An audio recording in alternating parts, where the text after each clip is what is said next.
कहते हैं जो पानी से नहाता है वो सिर्फ लिबास बदलता है।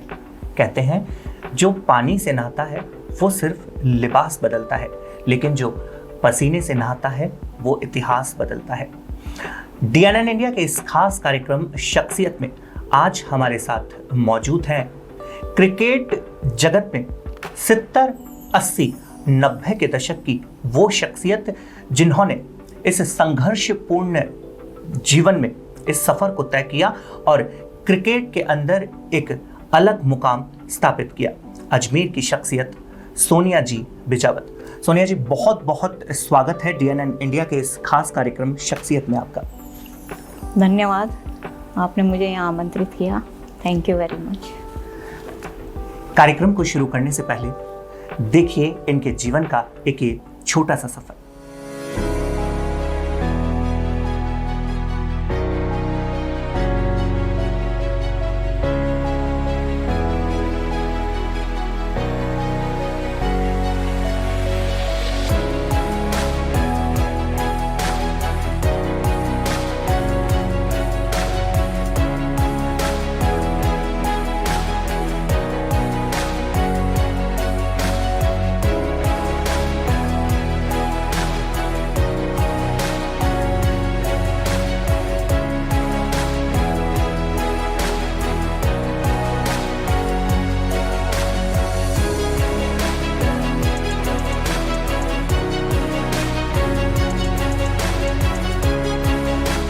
सोनिया जी, 70, 80 और 90 का वो दशक जब लड़कियों को पढ़ने के ऊपर भी बहुत सारी बंदिशें कहा जाता था, उस जमाने में हुआ करती थी शिक्षा को लेकर।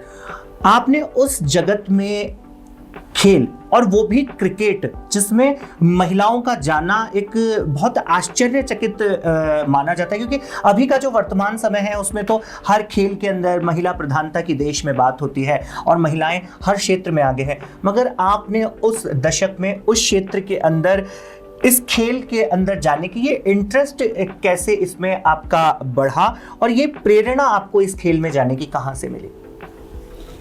मेरी शुरुआत तो ये बड़ौदा में हुई। एक्चुअली हम बड़ौदा में रहते थे, तो मेरा बड़ा ब्रदर है, उसके साथ नेचुरली जब घर में भाई बहन एक ही एज ग्रुप के होते हैं तो आपस में खेलते हैं। तो मेरे को शौक़ भी था खेलने का, घर पे कभी मना किया नहीं गया। कॉलोनी में लड़कों के साथ खेलते थे।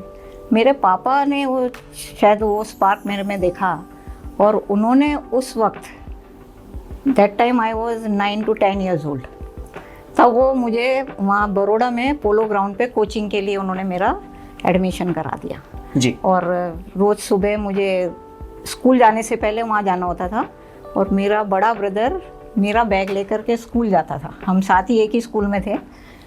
फिर वहाँ कोचिंग करके then I use to go to school. फिर वहाँ करके तो शुरुआत, मतलब प्रेरणा तो ये कह सकते हैं कि उसमें मेरे ब्रदर का भी बड़ा रोल है और मेरे पापा ने मेरे में वो चीज़ देखी और मुझे वहाँ पर एडमिट कराया कोचिंग के लिए। लेकिन फिर unfortunately I lost my father ji, और हम लोग फिर अजमेर शिफ्ट हो गए। और अजमेर में मुझे लगता था पता नहीं छोटा शहर है, बड़ौदा इतनी बड़ी सिटी में हम रह के आए थे, तो यहाँ पर लड़कियाँ, मतलब लड़के भी शायद हमारे कॉलोनी में पहले खेलते नहीं थे इतना जी। तो हम दोनों भाई बहनों को बहुत शौक था खेलने का, तो हमारे पास सारे इक्विपमेंट भी होते थे हर स्पोर्ट के, तो हम लोग सबको इकट्ठा करते थे कॉलोनी में जी और खेला करते थे। फिर एवरी संडे हम लोग 2 टीम्स, 2 कॉलोनीज़ के बॉयज़ की टीम मैचेस होते थे और मुझे हमेशा उसमें हमारी कॉलोनी की टीम से खिलाया जाता था, सब लड़के, and I used to be only girl. उसमें जी। हम लोग खेला करते थे। फिर पता चला कि है ना लड़कियां खेलती हैं। समर कोचिंग कैंप्स होते हैं यहाँ पर जी, हुआ करते थे उस वक्त जी। तो उसमें मेरा ब्रदर हॉकी और क्रिकेट के लिए उसने भी अपना वो नॉमिनेशन रजिस्टर करना पड़ता है, वो करा था, तो मैंने भी कर दिया। तो वहाँ पर सबने देखा कि मतलब मुझे कुछ कोचिंग किसी को देने की ज़रूरत नहीं पड़ी। I was already train type कि भाई ये तो खेलना जानती है अच्छे से। और वहीं मुझे पता चला कि आगे कोई ट्रायल्स है राजस्थान स्टेट की, जयपुर जाना है। तो वहाँ जयपुर पहुँचे और जयपुर पहुँचते ही वो जूनियर नेशनल्स के लिए टीम सेलेक्ट होनी थी। जी। तो बस मेरा कैरियर वो 1979 से स्टार्ट हुआ। तो पहला टूर्नामेंट ही मैंने मतलब नेशनल ही खेला, राजस्थान को रिप्रेजेंट किया। गली में क्रिकेट यानी गली क्रिकेट खेलने वाली वो महिला, वो लड़की उस जमाने में, वो जो बच्ची जिसने कभी सपना भी नहीं देखा परिवार के साथ गली क्रिकेट खेलते हुए इस सफ़र को शुरू किया, पूरे करियर में कौन सा वो पल था आपका जो बहुत चुनौतीपूर्ण रहा? देखो, चुनौतियाँ तो जैसा आप बता ही रहे हो कि इट वॉज वेरी डिफ़िकल्ट उस वक्त कि लड़कियाँ घर से बाहर निकलें। हम क्योंकि बड़ौदा गुजरात स्टेट बहुत एडवांस है जी, लेकिन राजस्थान में थोड़ा जब हम यहाँ आए अजमेर में, तो यहाँ का जो माइंडसेट है वो थोड़ा नैरो माइंडेड तो नहीं, कंजर्वेटिव है कि भाई लड़के ही, मतलब जैसे यहाँ तो चाइल्ड मैरिज वगैरह सब होता है। तो इट वाज वेरी डिफ़िकल्ट कि मैं बाहर खेलूँ लड़कों के साथ, और उसके ऊपर फिर मेरे फादर नहीं थे, तो मेरी मम्मी के ऊपर और ज़्यादा प्रेशर था कि सिर पे पापा नहीं है और लड़कों के साथ खेलती है, बिगड़ जाएगी। तो मेरी मम्मी को काफ़ी सुनना पड़ता था जी। लेकिन मेरा मतलब आई एम ब्लेस्ड कि मेरी मम्मी ने कभी मुझे रोका नहीं कि भाई आपको खेलना है तो खेलो बेटा, कोई मतलब उनकी तरफ से मेरे को पूरी आज़ादी थी। और जो आप कह रहे हो कि चुनौतीपूर्ण, तो मतलब ये मेरा कैरियर भी थोड़ा ठीक ठाक ही रहा। 79 to 94 तक मैंने क्रिकेट खेला है। मेरे को लगता है कि इसमें सबसे ज़्यादा जो चुनौतीपूर्ण मुझे लग रहा है कि मेरा सिलेक्शन हुआ ऑल इंडिया यूनिवर्सिटी में। इंटर यूनिवर्सिटी के बाद एक टीम बनती है, पूरी यूनिवर्सिटीज़ की एक टीम जी, उसमें राजस्थान से मेरा सिलेक्शन हुआ। और ऐसे ही उस वक्त इंडियन रेलवे की टीम बनी थी, मतलब 85 से रिक्रूटमेंट स्टार्ट हुआ था, इंडियन रेलवे की एक टीम बनी थी। और एक हमारा इंटर जोनल टूर्नामेंट्स होते हैं, उसमें एक नई टीम का फॉर्मेशन हुआ कि इंडियन रेलवे और ऑल इंडिया यूनिवर्सिटी की कंबाइंड दोनों में से एक टीम बनेगी। तो इंडियन रेलवे की टीम में तो सब अच्छे लोग ही थे। यूनिवर्सिटी की टीम से मेरा अकेले का एक सिलेक्शन ट्रायल्स, पूरे दिन की एक ट्रायल्स हुई उस इंस्टीट्यूशनल जोन में सेलेक्ट होने के लिए। वो मोमेंट और वो मेरे लिए शायद टर्निंग पॉइंट था मेरी लाइफ का। वो मैंने क्लियर किया और बहुत, जो मनिंदर सिंह के गुरुचरण सिंह वो हुआ करते थे कोच, उन्होंने मेरी ट्रायल्स ली थी और मेरा सिलेक्शन हुआ जी। और हम इंस्टीट्यूशनल जोन इंटर जोनल में विनर्स हुए। उसकी बदौलत Diana was my captain. Diana ने डायरेक्ट मुझे रिक्रूटमेंट रेलवेज़ में दिया। तो इसीलिए general manager western railway Bombay ने मेरे को वहाँ बुलाया, डायना ने बुलवाया, उन्होंने अपने चैम्बर में बुला करके मेरे को अपॉइंटमेंट लेटर दिया था। तो राजस्थान से I am the only one जिसे रेलवेज़ में जॉब इस वजह से मिली, अदरवाइज। यानी तो ये 79 का सफ़र आप बता रहे हैं, तो 85 के अंदर आप रेलवे से मेरा 86 में मेरा सिलेक्शन उस टीम में हुआ। 86 में मैंने एज अ डिपेंडेंट, क्योंकि मम्मी मेरी रेलवेज़ में थी, तो हमारा ये मतलब वी कैन प्ले, अगर आप डिपेंडेंट है, पेरेंट्स आपके रेलवेज़ में हैं, तो हम रेलवे के लिए खेल सकते हैं जी। तो डायना ने मेरे को एज अ डिपेंडेंट 3-4 मैंने टूर्नामेंट्स खेले रेलवेज़ के लिए। उसने मेरा परफॉर्मेंस देखा, उसने मुझे पहले ही बोला कि अगर आपका इसमें नहीं हमें ठीक लगेगा तो आपको जॉब नहीं देंगे। लेकिन उसके बेसिस पे फिर मैंने 87 में ज्वाइन किया। अपॉइंटमेंट लेटर पहले में लिया था, लेकिन वो उस दौरान भी हमारे टूर्नामेंट्स चल रहे थे, तो आई वॉज बिजी सब खेलने में। फिर जब आकर के 87 में मैंने रेलवेज़ में ज्वाइन किया अजमेर में। क्रिकेट का सफ़र ये सब कुछ चुनौतीपूर्ण रहा, कहाँ से शुरुआत हुई, रेलवे के अंदर रहे। सोनिया जी, मेरा सवाल आपसे, आपकी राय में क्रिकेट का भविष्य क्या हो सकता है? क्रिकेट के भविष्य की हम बात करें, क्रिकेट में क्या नए बदलाव आपके अनुसार आने चाहिए? क्योंकि आपने एक लंबा सफ़र क्रिकेट के साथ में जिया है, तो क्या भविष्य होना चाहिए? क्रिकेट का भविष्य इंडिया में तो बहुत ही ब्राइट है, वो हम सब देख ही रहे हैं कि यहाँ पर इंडिया में लोग क्रिकेट को लिटरली उनका एक तरह से क्रिकेटर्स को पूजते हैं और क्रिकेट उनका पैशन है। लोगों का जो मैचेस देख रहे हैं उनका भी पैशन क्रिकेट है। एक टाइम हुआ करता था हॉकी हमारा नेशनल स्पोर्ट होता था, आजकल वो क्रिकेट ने जगह ले ली है जी। मेंस क्रिकेट में भी बहुत रैपिडली मतलब ग्रोथ जो हुई है। जो 83 हम देखते हैं, 1983 के जो वर्ल्ड कप विनर्स थे, कपिल देव या सुनील गावस्कर और ये लोग, इन लोगों को भी उस वक्त कोई पैसा इतना मिलता नहीं था। ये तो धीरे धीरे क्रिकेट में इतना पैसा आया, फैसिलिटीज़ इतनी बढ़ी, तो मेंस क्रिकेट में तो हो ही रहा था डेवलपमेंट और ग्रोथ इनकी हो रही थी, पैसा भी खूब मिल रहा था। और वुमेन क्रिकेट में जब बीसीसीआई में वुमेन क्रिकेट का मर्जर हुआ 2006 में, तो धीरे धीरे धीरे इम्प्रूवमेंट हुआ और उनको अब उस स्टेज पे आ गई है वुमेन क्रिकेट भी इंडिया में। इंडिया और ऑस्ट्रेलिया काफ़ी कंट्रीज़ में है कि जो मेंस क्रिकेट को मैच फीस मिलती है वो वुमेन क्रिकेटर्स को मिलती है। लेकिन जब हम लोग खेलते थे जी, हम लोगों का जो स्ट्रगल है ना, हमें खुद को कुछ मिलता नहीं था, कभी हमें कुछ मिला नहीं, कैश तो कभी भी नहीं मिला। हमें अनरिजर्व कोचेज़ में जाना होता था मैच खेलने भी। हम एक डेस्टिनेशन से दूसरी जगह जा रहे हैं तो हम विदाउट रिजर्वेशन जाते थे।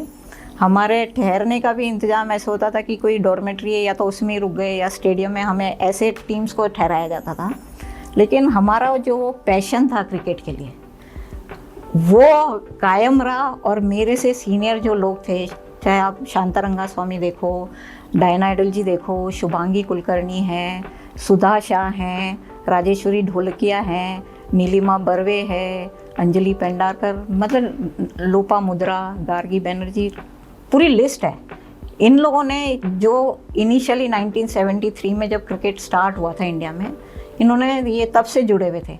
तो इनकी जो मेहनत थी, इन्होंने वो उसको अलाइव रखा वुमेन क्रिकेट को, और धीरे धीरे उसमें वो सब अभी भी उसमें एक्टिव हैं, कहीं ना कहीं अपनी एक पोस्ट लेकर के, और नहीं भी हैं तो भी वो वुमेन क्रिकेट के बेटरमेंट के लिए बहुत कुछ कर रहे हैं। तो वो जो कहते हैं ना, बीज आप डालते हो लेकिन वो फ्रूट्स कोई और खाता है। लेकिन हम लोग खुश हैं कि हमें कुछ नहीं मिला, कोई बात नहीं, वुमेन क्रिकेट को अलाइव रखा। और जो आज की जनरेशन है, जो आज की लड़कियां हैं, उनको इतनी फैसिलिटीज़ मिल रही है, उनको डाइटिशियंस होते हैं, उनके कोचेज़ हैं, उनके जिम है, मतलब उनका तो आप देखो कि किट बैग से क्या, उनके कपड़ों से लेके सब कुछ स्पॉन्सर्ड है, उनको सब चीज़ें मिल रही है जी। और हमें कभी कुछ नहीं मिलता था। हमारे कैसे हमने अपना खेला है, मगर आपका वो जोश था, जुनून था और जज्बा था कुछ कर गुजरने का, और यानी उस समय महिलाओं को आगे लाने का। तो आप देख रहे हैं कि आपने बताया जैसा कि उस बीज को बोआ और जब वो वृक्ष बना, फल आए हैं, तो वो खुशी क्योंकि आप उसकी नींव है ना, उस इमारत को खड़ा करने के अंदर इस नींव का योगदान है जिन्होंने क्रिकेट को सब कुछ दिया है। सोनिया जी, क्रिकेट के अलावा भी कोई आपका खेल जिसपे रुचि है, कोई शौक आपका? मैंने देखो, कहते हैं ना कि क्योंकि खिलाड़ी सारे गेम्स खेल सकता है, तो मैंने काफ़ी कॉलेज में, इंटर कॉलेज तो मैंने काफ़ी स्पोर्ट खेले हैं। हॉकी भी खेला, बास्केटबॉल, टेबल टेनिस, बैडमिंटन वगैरह। मैंने रेलवेज में भी काफ़ी स्पोर्ट में रिप्रेजेंट किया है। तो खेलने का तो शौक़ है, बस एक बार ग्राउंड कहीं पर भी मिल जाता है तो हाथ पाँव अपने आप चलने लगते हैं। दूसरा, मेरे को एक ट्रैवलिंग का बड़ा शौक़ है जी।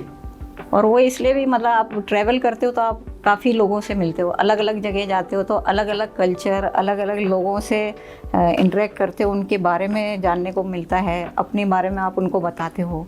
तो चाहे इंडिया में घूमना हो या बाहर भी जाना हो, तो आई लव ट्रैवलिंग, मतलब मेरे को घूमना फिरना बहुत पसंद है।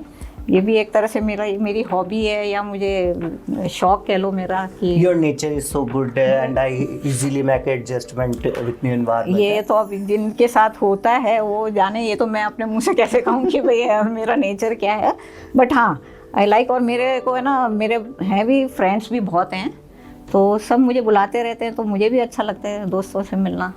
और अच्छी बात है ये तो, मतलब आप लोगों से मिलते हो, खुश भी रहते हो, लोगों के साथ अपना शेयरिंग भी करते हो जी, तो इट्स फन, मतलब अच्छा लगता है। सुनिए जी, क्रिकेट में महिलाओं को और अधिक अवसर कैसे मिल सकते हैं? अभी भी क्रिकेट का, जैसे आपने बताया कि महिलाओं के लिए सुविधाएं तो है, मगर अवसर की तलाश में अभी भी कई लड़कियां हैं जो उस मुकाम तक नहीं पहुंच पाती है या उस जगह तक नहीं पहुंच पाती है। तो उसके लिए क्या क्राइटेरिया होना चाहिए या वो वहां तक कैसे पहुंच सकती है? क्योंकि आपने ये पूरा संघर्ष वाला जो सफ़र है, यानी एक पूरा अरसा आपने जिया है ना, एक पूरी सदी निकाली है, तो क्या नए अवसर महिलाओं को मिलने चाहिए और कैसे वो पहुंच सकती है वहाँ? नहीं, मुझे लगता है कि जैसे बच्चों का कैसे होता है, अब तो फिर भी खैर काफ़ी इम्प्रूवमेंट हुआ है कि स्कूल लेवल पर भी, मतलब हम तो चाह रहे हैं अब राजस्थान में भी कोई इसमें इनिशिएटिव ले कि भाई स्कूल में, हर स्कूल्स में एक, या तो गवर्नमेंट ऑफ राजस्थान या गवर्नमेंट ऑफ इंडिया, जैसे अलग अलग स्टेट्स में अलग है ऐसा, तो government of Rajasthan, state government कोई ऐसा सर्कुलर निकाल दे कि भाई इट इज़ मैंडेटरी, मतलब आपको हर स्कूल में, सरकारी है या प्राइवेट है, गवर्नमेंट स्कूल और प्राइवेट स्कूल, आपको ये बच्चियों को एक क्रिकेट तो ज़रूर खिलाना है। तो क्या इंटर स्कूल में ऐसे टूर्नामेंट्स होंगे तो टैलेंट भी बाहर आएगा, और टैलेंट की कोई कमी नहीं है। अभी एक बार सचिन तेंदुलकर ने एक रील डाली थी कि एक गांव की एक लड़की है, वो लेफ्ट हैंड से बॉलिंग कर रही है, वो काफ़ी वायरल हुई है, और फिर उसको देख करके कि ये ना ज़हीर खान की याद दिलाती है। वो लेफ्ट हैंड बॉलर है, पेस बॉलिंग डालती है, तो उसकी वजह से RCA के लोग आगे आए कि भाई अब हम इसको अडॉप्ट करते हैं और हम इसको आगे कोचिंग और सब कुछ इसका खर्चा करें। तो ऐसी बहुत सारी लड़कियां हैं, और गांव में बिना किसी साधन के और कोई फैसिलिटीज़ के वो लोग अपने बूते पे, कोई जो स्कूल के टीचर्स है ना जी, उनका अगर वो खुद नहीं कहीं रिप्रेजेंट कर पाए और उनका वो पैशन है क्रिकेट, तो वो सोचते हैं हमारे बच्चे, चाहे लड़कियां हैं तो वो लड़कियों को तैयार कर रहे हैं। उसमें एक कोई जो कोच है उसका, जो वहाँ का PTI है जी, उसने उसको तैयार किया।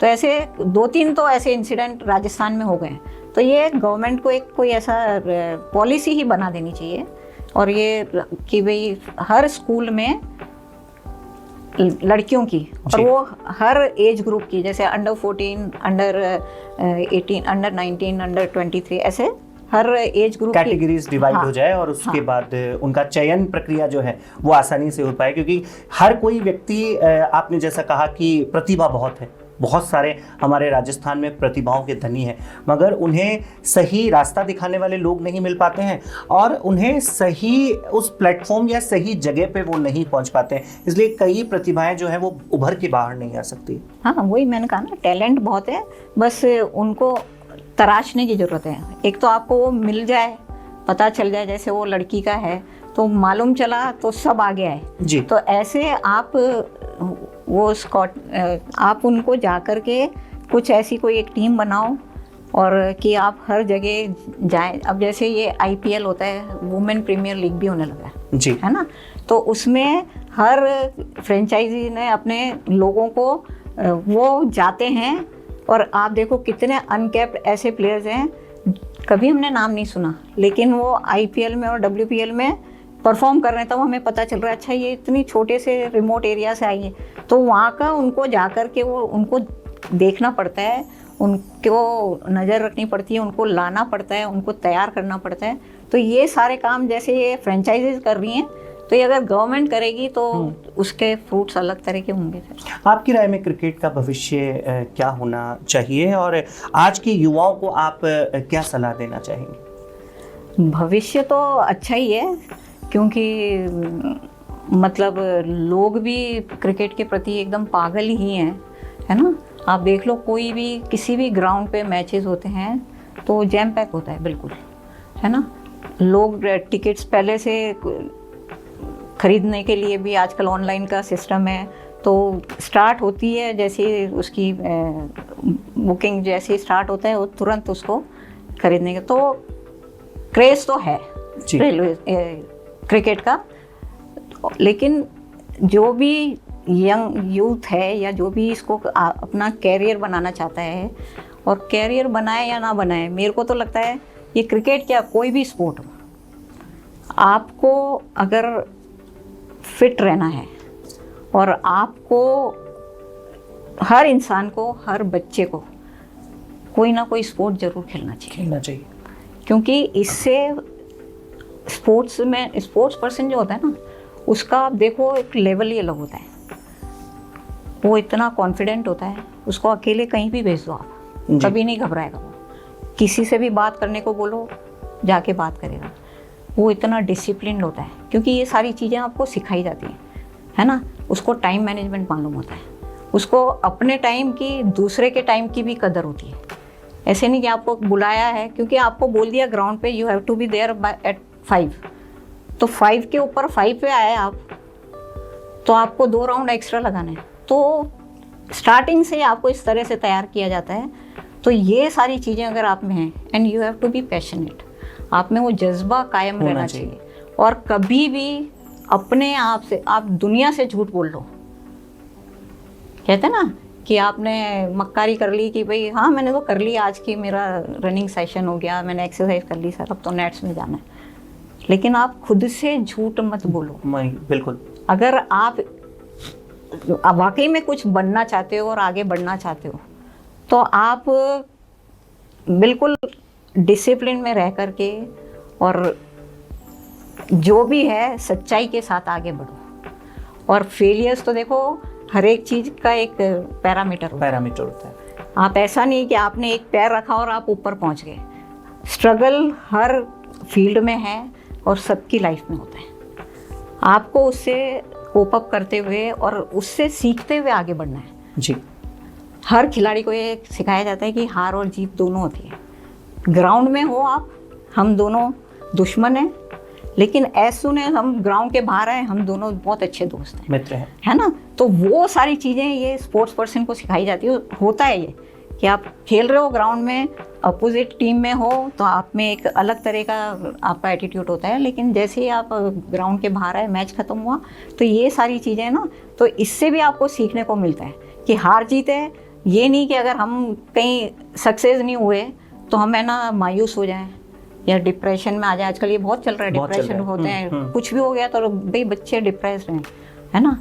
इतना कुछ हो रहा है, सुसाइड कर लेते हैं, पता ही नहीं चलता, पेरेंट्स कितने परेशान हैं। नहीं, अभी का हम वर्तमान समय की बात करें तो यही है कि हमेशा जो हमारी युवा पीढ़ी जोश जुनून और जज्बे में रहती थी, आजकल इसका मुख्य कारण यदि आप देखेंगे, क्योंकि आप स्पोर्ट्स से रहे हैं, खेल जगत की हस्ती रहे हैं, अभी के वर्तमान समय में हम बात करें तो बच्चों का जो रुझान है वो खेल से हटता जा रहा है। ग्राउंड बच्चों के छूटते जा रहे हैं। इलेक्ट्रॉनिक गैजेट्स जो हैं वही बच्चों की लाइफ हो गई है। उससे को देखते हुए आप क्या कहना चाहेंगे, कितना सही है आपकी नज़र में ये? मैंने अभी आपसे एक बात कही ना कि चाहे बड़ा हो या छोटा हो, ग्राउंड हर इंसान को जाना चाहिए। जी। जब बच्चे आजकल की जो हमारे से बात की या उससे बात वाली जनरेशन है, उन लोगों ने ही ग्राउंड जाना बंद हो गया था तब से, है ना। बहुत कम लोग हैं जो वाकई में पैशनेट है और उनको कुछ करना है कि भाई जिनके पास मोबाइल नहीं। आप देखो अभी जो सब ऐसे बच्चे आ रहे हैं, बहुत छोटे छोटे रिमोट एरियाज हैं और उनकी फैमिलीज़ में है ना, किसी के फादर कोई ऑटो चला रहे हैं तो उनका बेटा आज इंडिया खेल रहा है, ऐसे ऐसे बच्चे। तो मोबाइल वगैरह उनके पास कहाँ से ये गैजेट्स होंगे। तो ये सब चीज़ें जो वेल टू डू फैमिलीज़ हैं, तो वो पेरेंट्स या तो दोनों कमा रहे हैं, उनके पास टाइम नहीं है। बच्चों को आप ये कह रहे हो, छोटा बच्चा अगर कुछ खा नहीं रहा है तो आप उसको मोबाइल हाथ में दे देते हो और उसको क्या खिला रहे हो उसे पता नहीं है, बस वो मोबाइल में, और पेरेंट्स सोचते हैं हमारा काम खत्म हो गया। पहले ऐसे नहीं होता था। पहले की माँ तो अगर अपन नहीं खाएंगे, हमने मना कर दिया कि मुझे ये नहीं अच्छा लगता है तो मत खाओ, एक दिन नहीं खाओगे, एक टाइम नहीं खाओगे, भूख तो लगेगी, पेट तो मांगेगा, जो है आप वही खाओगे फिर। आजकल ऐसा नहीं है। आजकल एक एक बच्चा होता है तो उसको पैम्पर्ड भी ज़्यादा कर रहे हैं, और इसीलिए बच्चा कुछ मुंह से बोल नहीं रहा, उससे पहले उसको हाथ में सब चीज़ें मिल रही हैं।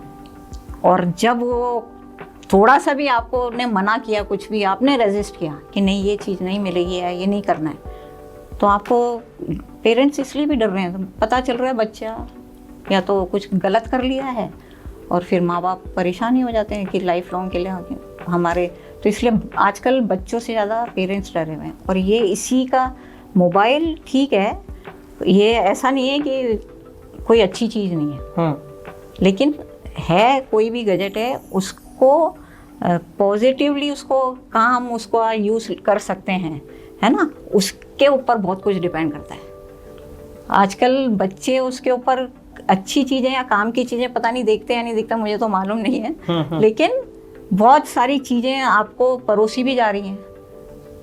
तो आपको सब कुछ इतना इजी एक्सेस है, तो जो मिल रहा है वो छोटे छोटे बच्चों में इतनी ऐसी ऐसी चीज़ें वो देख रहे हैं, तो उनका बचपना तो है ही नहीं।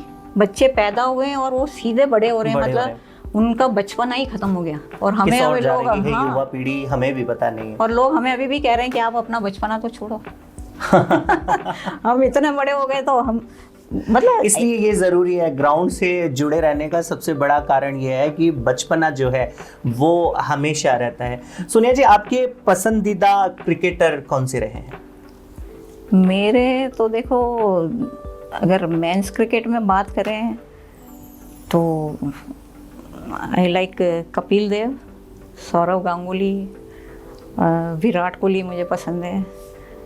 वुमेन क्रिकेटर्स में शांतारंगा स्वामी हैं, Shubhangi Kulkarni is my idol, और डायना तो obviously she was my captain, और उनके साथ में तो मैंने खेला, इन सबके साथ में खेला है जी। लेकिन ये मेरे हमेशा डायना और हम एक टीम में हुआ करते थे, ये मेरे अपोजिट टीम में, तो हमने काफ़ी इन लोगों के साथ में खेला है। तो ये हैं सुधा शाह।